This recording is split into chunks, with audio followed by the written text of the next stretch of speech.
How to change the default home app or the default system launcher. This is for your Nothing phone running Android 15, Nothing OS 3. To get started, go ahead and use two fingers like this and do a full swipe to quickly access the settings toggle down here.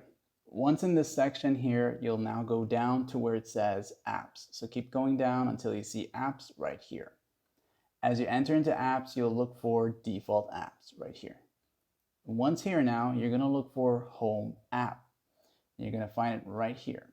Go ahead and tap on that one time. Now for some of us, we may just see only Nothing Launcher. But if you want more, you want to try out some others, you can go to the Play Store and install the free ones, such as the Nova Launcher here.